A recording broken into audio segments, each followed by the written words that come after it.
สวัสดีคุณผู้ชมทุกท่านค่ะวันนี้ Orange TV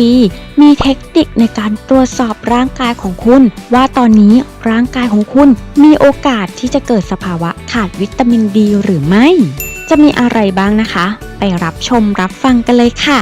ข้อที่1ผิวคล้ำในผู้ที่มีผิวคล้ำโอกาสขาดวิตามินดีมีสูงเนื่องจากเม็ดสีบนผิวหนังจะทำหน้าที่ป้องกันแสงแดดทำให้ได้รับวิตามินดีน้อยลง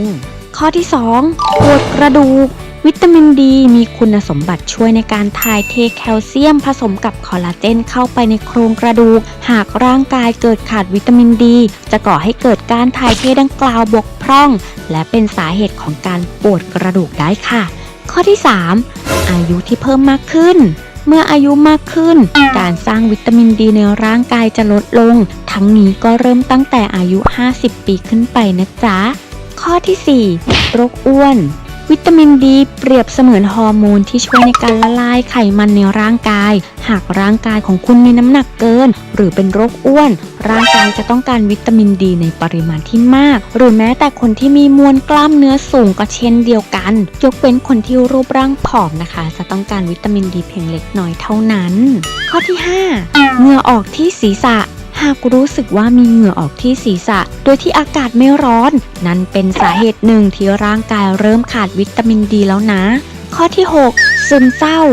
สมองจะมีการสร้างฮอร์โมนเรียกว่าเซโรโทนินซึ่งมีความสัมพันธ์กับอารมณ์หากร่างกายได้รับแสงแดดไม่เพียงพอฮอร์โมนตัวนี้จะลดลงส่งผลต่อสุขภาพจิตทำให้รู้สึกซึมเศร้าได้ค่ะข้อที่7โรคทางเดินอาหารผู้ป่วยกลุ่มที่มีปัญหาเกี่ยวกับโรคทางเดินอาหารเช่นโรคทางเดินอาหารอักเสบโครนโรคแพ้กลูเตนโรคเซลิแอกและโรคในกลุ่มอาการลำไส้อักเสบเรื้อรังโรคดังกล่าวจะส่งผลให้การดูดซึมวิตามินดีในร่างกายลดลงค่ะและทั้งหมดนี้นะคะก็เป็น7สัญญาณที่บ่งบอกว่าร่างกายของคุณมีโอกาสที่จะเกิดสภาวะขาดวิตามินดีนะคะยังไงลองเช็คสุขภาพกันด้วยนะคะ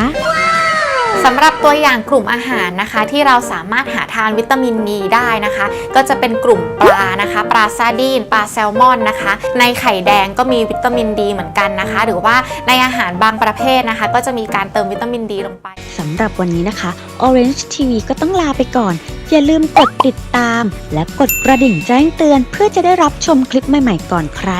แล้วพบกันใหม่คลิปหน้าสวัสดีค่ะ